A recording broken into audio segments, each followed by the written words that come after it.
करके जानने की इच्छा रखने वाले के लिए इसके लिए एक शब्द क्या होगा, तो उसको साथियों जिज्ञासु कहा जाता है, जिनका आंसर ऑप्शन नंबर सी है बिल्कुल करेक्ट है। तो साथियों लगभग 20 सवाल मैंने लिए हिंदी के, ठीक है। हिंदी होगी, उसके बाद जीएस होगी, उसके बाद रीजनिंग और उसके बाद मैथ होगी। मृत्यु को जीतने वाला यानी कि मृत्यु को जीतने वाले के लिए एक शब्द क्या होगा, तो अगर आपका जवाब मृत्युंजय है तो मैं कहूंगा बिल्कुल सही आपका जवाब है। उसके बाद देखिए जो बहुत बातें करता हो, जो बहुत बातें करता हो उसको क्या अगम कहा जाता है, वाचाल कहा जाता है, लुब्ध या रूपक कहा जाता है, उसको साथियों वाचाल कहा जाता है। आंसर आपका जाएगा बी के साथ। अगला देखिए कह रहे कि ऊंट के मुंह में जीरा, इसका मतलब क्या होता है। देखिए टॉपिक वाइज क्वेश्चन है, ठीक है ना, टॉपिक वाइज क्वेश्चन है। चलिए, तो ऊंट के मुंह में जीरा बहुत अधिक खाने वाले को बहुत कम मिलना, जानवर को दवाई देना, बड़े प्राणी को सांत्वना देना या बहुत बड़े प्राणी का भोजन बनना। मैं कहूंगा कि ऊंट के मुंह में जीरा यानी कि बहुत अधिक खाने वाले को बहुत कम देना, तो जिनका आंसर ऑप्शन नंबर ए बिल्कुल करेक्ट है। जूते चाटने का मतलब क्या होता है, तो जूते चाटने का मतलब होता है साथियों इधर उधर घूमना या घूस देना या जूतों को चमकदार बनाना नहीं, खुशामद करना। क्या साथियों इसका राइट आंसर हो सकता है, बताइए। मैं कहूंगा किसी की खुशामद की जाती ना, तो भाई कहते हैं, दूसरा बंदा कहता है अरे जूते चाट रहे हो ये तो, ठीक है। तो कुल मिला के राइट आंसर आपका डी हो जाएगा। अक्ल पर पत्थर पड़ना, इसका मतलब क्या होता है, मूर्ख बन जाना, अपमानजनक बात करना, बुद्धि भ्रष्ट होना, बेफिक्र होना। मैं कहूंगा मूर्ख बन जाना, आंसर आपका ऑप्शन नंबर ए हो जाएगा। अगला सवाल देखिए, अवसर का लाभ उठाना साथियों, इसका मतलब क्या होता है, अवसर का लाभ उठाना यानी कि बहती गंगा में हाथ धोना। बिल्कुल सही, पहला पढ़ा और पहला ही आपका यहां पर राइट आंसर हो गया। देखिए साथियों नेक्स्ट नंबर का सवाल है आपकी स्क्रीन पर, आपसे पूछा जा रहा है कि वाक्यों में शुद्ध वाक्य का चयन कीजिए, यानी कि इसमें से कौन सा आपको शुद्ध वाक्य लग रहा है मुझे बताइए। देखिए, वह एक महिला विद्वान थी, क्या वह एक महिला विद्वान थी ये होगा साथियों, या वह एक विदुषी महिला थी, ठीक है। एक विदुषी, ये तो क्रम ही गलत है, ठीक है, ये भी गलत हो जाएगा, वक्त एक ये भी गलत हो जाएगा। वह एक महिला विद्वान थी या वह एक विदुषी महिला थी, क्या यहां पर साथियों होना चाहिए, आप लोग यहां पर मुझे बता दीजिए। यहां पर साथियों वह एक विदुषी महिला थी, ये आपका राइट आंसर हो जाएगा, तो जिनका आंसर ऑप्शन नंबर बी है बिल्कुल करेक्ट है। अगला सवाल देखिए साथियों कि वह प्रमाण सहित, नीचे दो ऑप्शन है, इसके दो नीचे ऑप्शन नहीं है साथियों, मतलब इसमें आपको ये बताना है कि कौन सा वाला यहां पर आपको सही लग रहा है। वह प्रमाण सहित अपनी बात बताएगा, ये सही है, या वह सब प्रमाण के साथ अपनी। देखिए सा भी आ गया और के साथ भी आ गया, तो ये तो गलत है। मैं कहूंगा ये वाला सही आपका वाक्य लग रहा है, नीचे वाले दो जो थे ना वो टाइप नहीं हो पाए। अगला सवाल देखिए आपकी स्क्रीन पर, ये बहुत शानदार क्वेश्चन है साथियों, इसको देखिए और बताइए राइट आंसर आपका क्या होगा। कहने के मुझे कल 2 किलो लीची खरीदने हैं, तो इसमें आपको बताने का कोई दिक्कत है, दिक्कत है तो कहां पर है बताइए।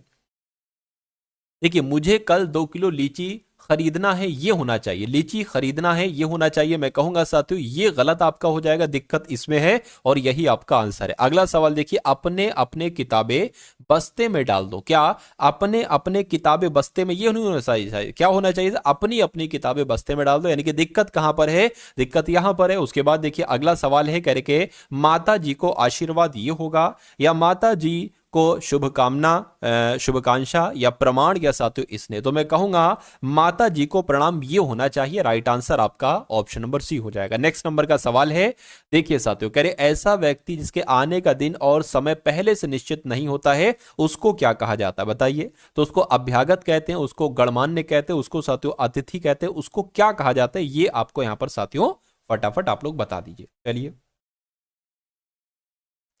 चलिए तो यहां पर अगर बात करें उसको साथियों अतिथि कहा जाता है, क्या कहा जाता है, अतिथि कहा जाता है, और जिनका आंसर ऑप्शन नंबर सी के साथ है मैं कहूंगा बिल्कुल करेक्ट है। हमारा जन्मसिद्ध अधिकार क्या है, स्वच्छंदता, मुक्ति, स्वामित्व या साथियों स्वतंत्रता। तो मैं कहूंगा साथियों स्वतंत्रता यहां पर सबसे सटीक आपका जवाब हो जाएगा। अगला सवाल देखिए कह रहे के जिसे पराजित ना किया जा सके उसके लिए एक शब्द क्या होगा बताइए। देखिए जिसे पराजित ना किया जा सके उसको साथियों पराजित कहा जाएगा, पराजित तो नहीं, अपराजय कहा जाएगा, अपराजय उसको कहा जाएगा, क्या कहा जाएगा साथियों, अपराजय कहा जाएगा, जिनका आंसर भी बिल्कुल करेक्ट है। अगला सवाल है देखिए और बताइए सही जवाब क्या होगा। साथियों अगर आपने अभी तक इस वीडियो को लाइक नहीं किया तो रिक्वेस्ट आपसे करूंगा कि वीडियो को लाइक कर दिया करिए बिना कहे, और चैनल पर अगर नए हैं तो चैनल को साथियों तुरंत आप लोग सब्सक्राइब कर दीजिए। यकीन मानिए साथियों आपकी हिंदी की और आपकी रीजनिंग की और आपकी मैथ की इतनी तगड़ी तैयारी करवा दूंगा कि इन सभी तीनों सब्जेक्ट में आप 100% क्वेश्चंस करेंगे। देखिए सिलेक्शन जो होता है ना, बहुत सारे बच्चों ने बताया कि सिलेक्शन जो सिलेक्टेड बच्चे हैं, ठीक है, उनका इंटरव्यू वगैरह जो होता रहता है, ठीक है, तो उसमें उन यही बताया कि मैथ रीजनिंग पर सबसे ज्यादा उन्होंने फोकस करा, ठीक है, सॉरी हिंदी रीजनिंग पर सबसे ज्यादा फोकस करो और उसके बाद मैथ पर, और फिर जितना समय बचा उसके बाद साथियों जीएस पर। ऐसा नहीं है जीएस इंपॉर्टेंट नहीं है, बहुत इंपॉर्टेंट है, ठीक है, रैंक बढ़ाने के लिए ये बहुत इंपॉर्टेंट होती है, कारगर होती है। चलिए, तो कुल मिला के ग्रहों के नाम कैसे होते हैं ये आपसे यहां पर साथियों पूछा जा रहा है, मुझे आप लोग बता दीजिए। चलिए, तो आप लोग ध्यान रखेंगे ग्रहों के नाम साथियों पुल्लिंग में होते हैं। कैसे? तो पुल्लिंग यहां पर आपका जो होगा वो बिल्कुल सही जवाब हो जाएगा। अब उसके बाद देखिए अगला सवाल है साथियों, यहां पर अगर बात करें सांची किसकी कला व मूर्ति कला का निरूपण करता है, तो जीएस के क्वेश्चन साथियों यहां से शुरू हो चुके हैं। तो यहां पर अगर बात करें सांची किसकी कला, तो मैं कहूंगा बौद्ध कला व मूर्ति कला का निरूपण करता है, आंसर आपका जाएगा बी के साथ। अगला देखिए, प्राचीन काल में किस जनपद की राजधानी उज्जैन थी, तो किसकी बात चल रही है साथियों, मैं कहूंगा यहां पर अवंती की बात चल रही है, यानी कि प्राचीन काल में अवंती अवंती की राजधानी साथियों उज्जैन थी। अगला सवाल देखिए, भारतीय संविधान की आत्मा किसे कहा जाता है, तो भारतीय संविधान की आत्मा क्या धार्मिक स्वतंत्रता को नहीं, समानता के अधिकार को, संवैधानिक उपचारों के अधिकार को नहीं साथियों, प्रस्तावना को कहा जाता है। यह आपका बिल्कुल सही जवाब हो जाएगा। अगला सवाल देखिए, पंचायती राज का सबसे छोटा अंग कौन सा होता है, तो मैं कहूंगा ग्राम पंचायत यहां पर आपका राइट आंसर हो जाएगा, यानी कि पंचायती राज का सबसे छोटा अंग ग्राम पंचायत है। अगला देखिए, किस राज्य की सीमा चीन से जुड़ी हुई है, मुझे बता दीजिए, तो किस राज्य की सीमा चीन से जुड़ी हुई है साथियों, अरुणाचल प्रदेश की सीमा चीन से जुड़ी हुई है। आप लोग ध्यान रखेंगे, राइट आंसर आपका जाएगा ऑप्शन नंबर डी के साथ। अगला सवाल देखिए, चंडीगढ़ नगर का वास्तुविद कौन है, तो किसको साथियों वास्तुविद कहा जाता है चंडीगढ़ का, ये आपसे साथियों यहां पर पूछा जा रहा है, बताइए।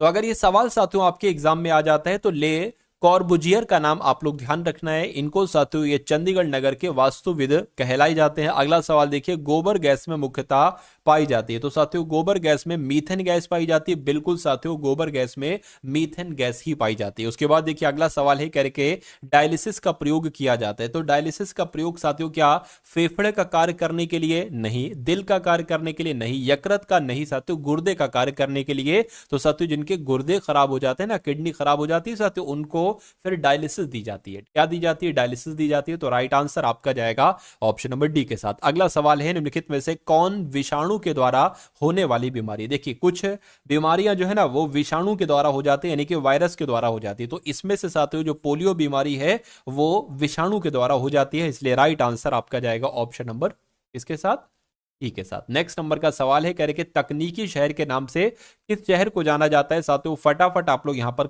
कमेंट क्या, ठीक है, फटाफट आप लोग यहां पर बता दीजिए। तो यहां पर अगर आपका जवाब साथियों बेंगलुरु है तो मैं कहूंगा बिल्कुल सही आपका जवाब है, यानी कि बेंगलोर को ही तकनीकी शहर कहा जाता है। अगला सवाल देखिए, सार्क की स्थापना कब हुई थी, बताइए। तो सार्क की अगर बात करें साथियों, सार्क की स्थापना 1985 में हुई थी। कब हुई थी? 1985 में हुई थी साथियों। राइट आंसर आपका ऑप्शन नंबर डी हो जाता है। अगला सवाल देखिए, कह रहे कि भारत का प्रसिद्ध मुगल गार्डन कहां पर है, तो अगर बात करें कि मुगल गार्डन कहां पर है साथियों, तो दिल्ली में स्थित राष्ट्रपति भवन में। ये आपका क्या होगा? ये आपका साथियों यहां पर बिल्कुल सही जवाब हो जाता है भाई, बहुत बढ़िया, वेरी गुड क्लास। अगला सवाल देखिए, किस वर्ष में जापान के शहर हिरोशिमा पर बम गिराया गया था, तो कब की बात है साथियों, आप लोग ध्यान रखेंगे कब की बात है, मुझे बता दीजिए। 1945 की बात है, यानी कि जापान के शहर हिरोशिमा पर बम कब गिराया गया था, तो 1945 में गिराया गया था। उसके बाद देखिए, ओजोन परत हमारी हानिकारक दृश्य विकिरण से रक्षा करती है या साथियों पराबैंगनी किरणों से, बिल्कुल साथियों जो ओजोन परत है ना, पृथ्वी का सुरक्षा कवच इसको कहा जाता है, इस परत को, ये हमारी हानिकारक जो सूर्य से आती है पराबैंगनी किरणों से हमारी रक्षा करती है ओजोन परत, इसलिए आंसर आपका अगर है ऑप्शन नंबर बी के साथ तो बिल्कुल करेक्ट है। अगला सवाल देखिए कि नीति आयोग के अध्यक्ष साथियों कौन होते हैं, तो नीति आयोग के अध्यक्ष कौन होते हैं, मैं कहूंगा प्रधानमंत्री ही नीति आयोग के अध्यक्ष होते हैं। राइट आंसर आपका जाएगा ऑप्शन नंबर सी के साथ। हाइग्रोमीटर का उपयोग क्या मापने के लिए किया जाता है, तो आप लोग साथियों ध्यान रखेंगे सापेक्ष आर्द्रता को मापने के लिए हाइग्रोमीटर का इस्तेमाल किया जाता है। अगला सवाल देखिए कि फीफा कप किस खेल से संबंधित है, तो फीफा कप की अगर बात करें साथियों ये फुटबॉल से संबंधित है, ये भी आप लोग ध्यान रखेंगे, राइट आंसर आपका ऑप्शन नंबर बी हो जाएगा। अगला देखिए, भारतीय रिजर्व बैंक साथियों इनमें से कौन सी है? तो भारतीय रिजर्व बैंक जो है ना, आरबीआई जो है, ये एक केंद्रीय बैंक है, सेंट्रल बैंक है। क्या साथियों? एक केंद्रीय बैंक है। चलिए भाई, उसके बाद देखिए अगला सवाल है, घूमर किस राज्य का लोक नृत्य है? तो घूमर कहां पर किया जाता है? घूमर साथियों लोक नृत्य मैं कहूंगा राजस्थान में किया जाता है। कहां पर? राजस्थान में किया जाता है। अगला सवाल साथियों देखिए और बताइए राइट आंसर क्या होगा। तो अब साथियों यहां पर अगर बात करें, आपके रीजनिंग के क्वेश्चन शुरू हो चुके हैं। रीजनिंग होगी और साथियों यहां पर मैथ होगी, तो बहुत ध्यान से इन सभी क्वेश्चंस को आप लोग देखेंगे। तो दिए गए विकल्पों में से सबसे विषम शब्द आपको बताना है कौन सा है। देखिए, टैंक है, महासागर है, कुआं है, झील है। अब सबसे अलग की यहां पर अगर बात करें तो मुझे टैंक एक ऐसा ऑप्शन लग रहा है जो इन तीनों से भिन्न है, क्योंकि साथियों झील को एक जगह पे जहां पर झील है तो वो वहीं पर रहेगी, ठीक है। कुआं जहां पर है वहीं पर रहेगा, महासागर जहां पर वहीं पर रहेगा, लेकिन इसको आप टैंक को जहां चाहो रख दो, ठीक है। तो सबसे अलग सबसे विषम कौन सा? ऑप्शन नंबर ए वाला है। अब उसके बाद देखिए अगला सवाल है और इस सवाल का जवाब साथियों देने की आप लोग कोशिश कीजिए। देखिए, यानी कि ए को 5 लिखा जाता है, बी को 6 लिखा जा रहा है, सी को 7 लिखा जा रहा है और डी को 8 लिखा जा रहा है। तो बताइए 16, 5, 27, 29, 9, 22, 23 को कौन से अंकों को कौन से शब्द साथियों इनसे बनेंगे? देखिए, ये ए 1 पर होता है, इसको 5 बना दिया गया तो मेरे हिसाब से 4 जोड़ा गया है। बी 2 पर होता है, 2 में 4 जोड़ेंगे 6 बन जाएगा। सी 3 पर होता है, 4 जोड़ेंगे 7, मतलब कुल मिला के सब में 4 4 4 जोड़ा जा रहा है। तो इन सब में साथियों 4 जोड़ दो, तो 16 में 4 जोड़ेंगे 20 आ जाएगा। 20 पर आता है क्या साथियों? 20 पर आता है टी, और टी मुझे इस ऑप्शन में दिख रहा है, इस ऑप्शन में दिख रहा है। इसमें 4 जोड़ेंगे 9, 9 पर आता है साथियों आई। 9 पर क्या आएगा साथियों? यहां पर 9 की अगर बात करें तो 9 पर आपका आई आ जाएगा, ठीक है ना। लेकिन यहां पर तो आई है नहीं, ये कोई दिक्कत तो नहीं साथियों, इसमें 4 जोड़ा जा रहा है ना। तो अगर हम इसमें साथियों 4 जोड़ें तो ये तो फिर ज्यादा हो जाएगा। अगर हम इसमें 4 जोड़े तो कितना हो जाएगा? 13, यानी कि एम एम कहां पर? एम भी साथियों यहां पर नहीं है। तो लॉजिक क्या होगा? लॉजिक है तो हमारा फेल सा लग रहा है। अच्छा, एक काम साथियों ये है, क्योंकि अब मैं समझ गया, आपने थोड़ा सा ध्यान दे देते अगर तो काम हो जाता। यहां पर पूछा आखिर ये जा रहा है, आप अब इसमें 4 4 माइनस करना है, ये भी तो देखिए भाई। अगर यहां पर नंबर्स लिखे होते, जिसके पी लिखा होता, तो हम उसमें 4 बढ़ा देते, लेकिन यहां पर तो ऑलरेडी नंबर लिखा हुआ है, ठीक है। तो इसमें 4 घटा के हमें लिखना होगा, यानी कि यहां पर आएगा 12, और 12 पर साथियों क्या होता है? 12 पर होता है एल। एल यहां पर मिल गया हमें।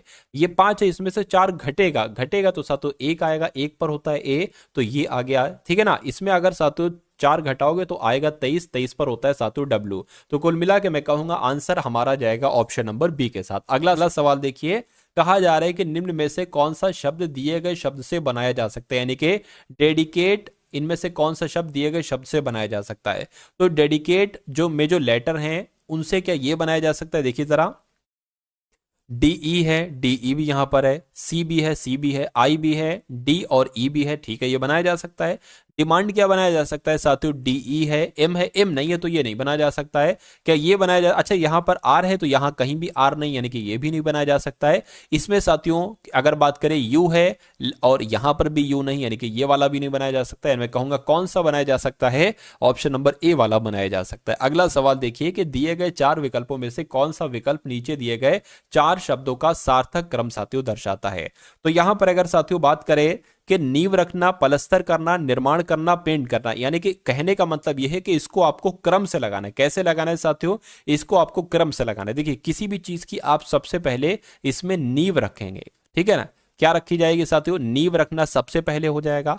उसके बाद क्या एकदम से पलस्तर कर देंगे या निर्माण करेंगे या पेंट करेंगे? तो उसके बाद साथियों आप उसका निर्माण करेंगे। क्या करेंगे? उसका निर्माण करेंगे। और उसके बाद साथियों निर्माण करने के बाद आप क्या करेंगे? उस पर पलस्तर करेंगे, उस पर पलस्तर करेंगे और फिर साथियों उस पर पेंट कर देंगे, यानी कि पलस्तर हो जाएगा और फिर साथियों पेंट हो जाएगा। तो ये क्रम कैसे बना? सबसे पहले आ गया साथियों कौन सा वाला? एक वाला, तो एक आ गया, और उसके बाद निर्माण वाला आ गया यानी कि 3 वाला आ गया, और उसके बाद पलस्तर वाला आ गया यानी कि 2 आ गया, और फिर 1 आ गया। तो 1 3, ये तो भाई क्या पेंट करना चाहिए है, 4 है। तो ये क्रम आपको बताना है साथियों कहां पर लिखा हुआ? 1 3 2 4, तो ऑप्शन नंबर बी में लिखा हुआ है। तो ये आपका बिल्कुल सही जवाब हो जाता है भाई, बहुत बढ़िया, वेरी गुड क्लास। अगला सवाल देखिए साथियों इसी प्रकार कह रहे कि इनमें से भिन्न आकृति आपको बताना है, ठीक है। देखिए, भिन्न आकृति की अगर बात करें, यहां पर ट्रायंगल, ट्रायंगल, सर्किल हो गया, और ये एक तरीके से वर्ग हो गया। अच्छा, एक काम करिए कि ये कोई आकृति, उसमें बीच में एक लाइन बनी है, ठीक है, ये कोई आकृति, इसमें बीच में लाइन नहीं बनी है, यानी कि ये वाला पार्ट कम है, ये वाला पार्ट ज्यादा है, जबकि ये वाला पार्ट जितना है उतना ही पार्ट ये है, जितना पार्ट इधर का है उतनी पार्ट इधर का है, जितना पार्ट इधर का है उतनी पार्ट इधर का है, लेकिन जितना इधर पार्ट है उधर इतना पार्ट नहीं है। तो सबसे अलग कौन सा होगा? ऑप्शन नंबर बी वाला होगा, बी वाला होगा, तो यही आपका बिल्कुल सही जवाब हो जाएगा। उसके बाद देखिए साथियों, अगला सवाल है कह रहे दिए गए विकल्पों में से विषम बताइए। तो मैं आपको करवा चुका हूं, टैंक सबसे यहां पर अलग हो जाएगा। ठीक है, चलिए ये वाला सवाल भी बता चुका हूं। 6 लड़कियां ए बी के डी ई पी और पंक्ति में खड़ी। कितने लड़कियां? 1 2 3 4 5 6 लड़कियां। ठीक है, उसके बाद क्या कहा जा रहा है? बी डी के बीच में। तो साथियों सबसे पहले हमें क्या करना चाहिए? एक पंक्ति हम बना लेते हैं और इसमें 6 लोगों की जगह बना देते हैं। 1 2 3 4 5 और साथियों 6। ठीक है ना? कह रहे हैं कि बी जो है ना, बी ये डी और पी के बीच में है। ए ना ही पी के बगल में है और ना ही डी के बगल में है। के डी के बगल में नहीं है और ई ए और के बीच में। ये बात साथियों क्लियर है? इतनी बात ठीक है। चलिए तो एक काम साथियों आप ये करिए, क्या आप एक काम करिए, आप कर लीजिए बी जो है ना, बी डी और पी के बीच में। तो डी और पी को आप कहीं पर भी बना लीजिए, मान लीजिए। ठीक है, मान लीजिए साथियों डी आप यहां पर बना लेते हैं और पी आप यहां पर बना लेते हैं। तो करेंगे डी और पी के बीच में बी है, यानी कि यहां कहीं भी यहां पर बी हो जाएगी। उसके बाद क्या कहा जा रहा है? देखिए जरा इसको देखिए, यानी कि ए ना ही पी के बगल में है, यानी कि ए यहां पर नहीं है। ठीक है, और ना ही डी के बगल में, यानी कि ए यहां पर भी नहीं है और यहां पर भी नहीं। तो जाहिर सी बात है साथियों कि ए कहां पर होगा? ए कहीं यहां कहीं होगा। ठीक है, उसके बाद क्या कहा जा रहा है? कह रहे कि डी के बगल में नहीं है। अच्छा, के जो है वो डी के बगल में नहीं। अच्छा, के भी यहां पर नहीं है। के की अगर बात करें, उसके बाद अगर बात करें साथ, उसके बाद यहां पर कहा गया है कि ई और ए, ई जो है ना, ई ए और के बीच में है। ठीक है, तो ये बात अगर क्लियर करें, एक काम करिए, 6 लोग थे, 3 लोग इधर बैठा दिए, 3 लोग इधर बैठा दीजिए, यानी कि एक यहां से साथियों आप हटा के, एक यहां से हटा के, 1 नंबर आप यहां पर बढ़ा लीजिए, 1 नंबर यहां पर। ठीक है, तो अब साथियों ये चीज हो सकती है। क्या कह रहे कि ई ए और के बीच में है। तो अगर साथियों हम क्या, अगर हम साथियों ए यहां पर बनाए और के यहां पर बनाए और बीच में रख दे ई को, तो कोई दिक्कत नहीं। ई जो है ये ए और के बीच में वही चीज होगी। अब जरा इसको एक बार और देख लीजिए, कह रहे कि ए ना ही पी के बगल में है, तो ए पी के बगल में नहीं है। ठीक है, और ना ही डी के बगल में। ए जो है ना ये डी के बगल में भी है, ये भी चीज क्लियर है। यानी कि डी के बगल में नहीं है के, तो डी के बगल में के भी नहीं है, ये भी ठीक है। ठीक है, तो ये सब हो गया। कह रहे कि पी किसके बीच में है? तो पी की अगर बात करें, पी यहां पर है जो कि के और बी के बीच में है। तो के बी कहां पर लिखा हुआ है? के बी साथियों ऑप्शन नंबर ए में लिखा हुआ है। तो मैं कहूंगा ये क्या होगा? ये आपका बिल्कुल करेक्ट आंसर हो जाता है भाई। बहुत बढ़िया, वेरी गुड क्लास। अब उसके बाद देखिए अगला सवाल है साथियों आपकी स्क्रीन पर, देखिए और बताइए सही जवाब आपका यहां पर किस ऑप्शन के साथ जा सकता है। चलिए भाई देखते हैं इस सवाल को। कह रहे कि नीचे दिए गए अंक क्रम में ऐसे कितने 7 हैं जिनके ठीक पहले 4 नहीं है। यानी कि 7 होना चाहिए और शुरुआत में 4 नहीं होना चाहिए, लेकिन ठीक बाद में 2 होना चाहिए। यानी कि 4 नहीं होना चाहिए, 7 2 होना चाहिए। तो देखिए 7 2 एक यहां पर आ गया, लेकिन इसके पहले 4 है तो इसको काउंट नहीं करेंगे। 7 2 यहां पर आ गया, लेकिन उससे पहले 4 नहीं, इसको काउंट कर लेंगे। यानी कि 1 और 7 2 आना चाहिए। 7 2 आ गया, 4 नहीं है पहले, ठीक है, ये दूसरा काउंट हो गया। 7 2 ये आ गया, नहीं है 4, तो इसको भी एक काउंट कर लिया। 7 2 आ गया फिर से, लेकिन 4 है तो इसको काउंट नहीं करेंगे। तो मैं कहूंगा 3 आपका आंसर हो जाएगा। यानी कि 3 क्रम ऐसे बन रहे हैं जहां पर जिसमें 7 है, जिनके ठीक पहले 4 नहीं है, लेकिन ठीक बाद में 2 है। तो इस प्रकार आपका राइट आंसर ऑप्शन नंबर किसके साथ जाएगा? ऑप्शन नंबर सी के साथ जाएगा। अब उसके बाद देखिए अगला सवाल है साथियों आपके स्क्रीन पर। इस सवाल को देखिए और मुझे बताइए कि आपका सही जवाब क्या होगा। क्या कह रहे हैं कि प्रश्न अंकित स्थान पर आने वाली आकृति को बताना है। देखिए सिंपल सी बात है, सबसे पहले 2 पॉइंट हैं, उसके बाद 3 पॉइंट हो गए, उसके बाद 4 पॉइंट हो गए, तो उसके बाद साथियों कितने पॉइंट हो जाएंगे? मैं कहूंगा 5 पॉइंट हो जाएंगे। तो 5 पॉइंट इसमें है, नहीं है। और एक काम ये देखिए, नीचे है 2 पॉइंट, फिर ऊपर हो गए, फिर नीचे हो गए, तो ऊपर वाले होंगे, नीचे वाले नहीं होंगे।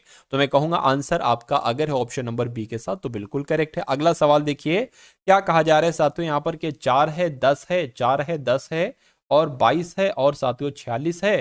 तो कहने के उसके बाद यहाँ पर कौन सा नंबर आएगा? तो देखिए 4 से यहां पर 10 हुआ है, मैं कहूंगा 6 बड़ा है। 10 से यहां पर 22 हुआ है, यानी कि 12 बड़ा है। 22 से 46 हुआ है, कितना बड़ा है साथियों? 4 और 2 24 बड़ा है। तो यहां पर कितना बढ़ना चाहिए? मैं कहूंगा 48 आना चाहिए। क्यों?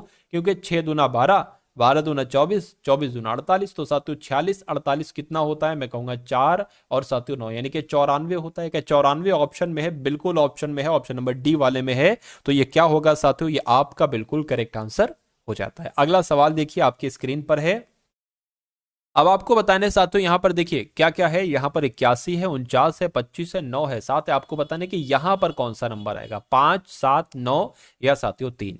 अब यहाँ पर एक बात आप लोग देख रहे होंगे, देखिए ये 7 लिखा हुआ, 7 का स्क्वायर 49 होता है, 9 का स्क्वायर साथियों 81 होता है, तो किसका स्क्वायर 25 होगा, मैं कहूंगा 5 का स्क्वायर 25 होगा। तो यहाँ पर 5 आ जाएगा। क्या आ जाएगा साथियों, यहाँ पर आपका आंसर 5 आ जाएगा, और 5 जिनका भी आंसर है मैं कहूंगा आंसर आपका बिल्कुल करेक्ट हो जाएगा।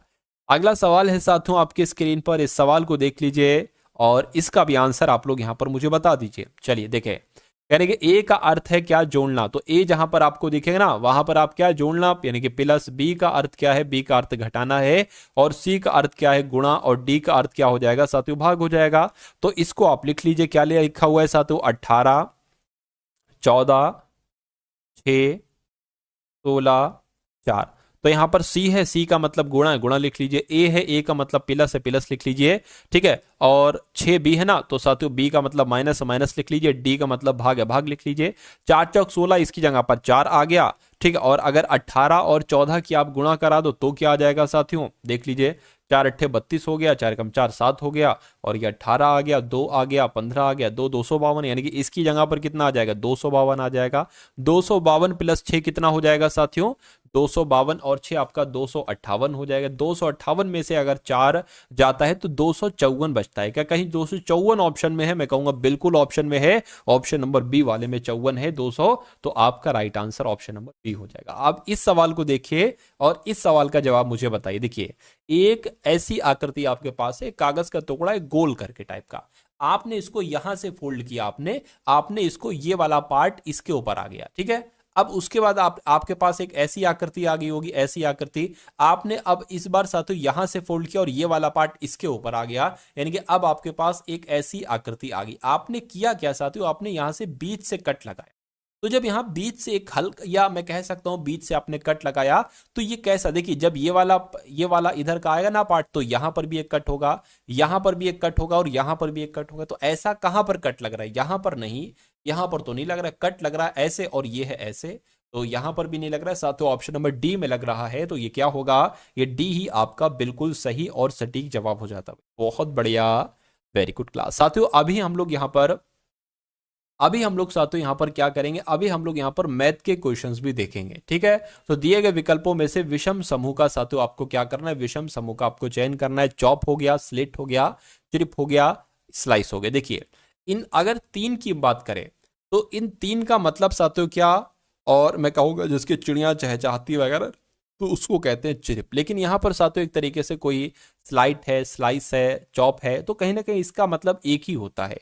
ठीक है, काटना वगैरह करके ही ऐसा मतलब होता है, लेकिन इसका मतलब सबसे अलग है इन तीनों में से। तो ये आपका बिल्कुल सही जवाब हो जाएगा। उसके बाद देखिए अगला सवाल है साथियों आपके स्क्रीन पर, क्या यहाँ पर पूछा जा रहा है, कह रहे हैं कि SEVEN को 2 3 1 3 6 लिखा जाता है, और EIGHT को 3 4 5 6 7 9 लिखा जाता है। तो NINE को क्या लिखा जाएगा, ये आपको साथियों यहाँ पर क्या करना है, ये आपको यहाँ पर बताना है। चलिए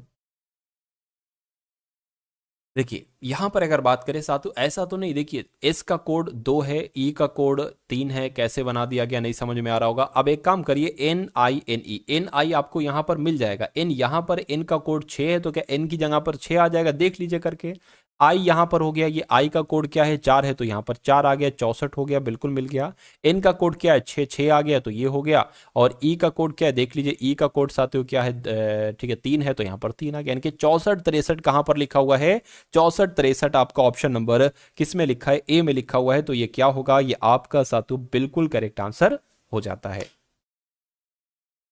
उसके बाद देखिए अगला सवाल है, तो साथियों अब यहां पर आप लोग कुछ मैथ के क्वेश्चंस देख लीजिए। ठीक है ना, तो मैथ के क्वेश्चंस की जब हम बात करें साथियों, कह रहे कि दो संख्याओं का लासा 2079 है और मासा 27 है, तो साथियों तदनुसार यदि उनमें से एक संख्या 189 है तो दूसरी संख्या कितनी होगी, ऐसा सवाल आपसे पूछा जाता है।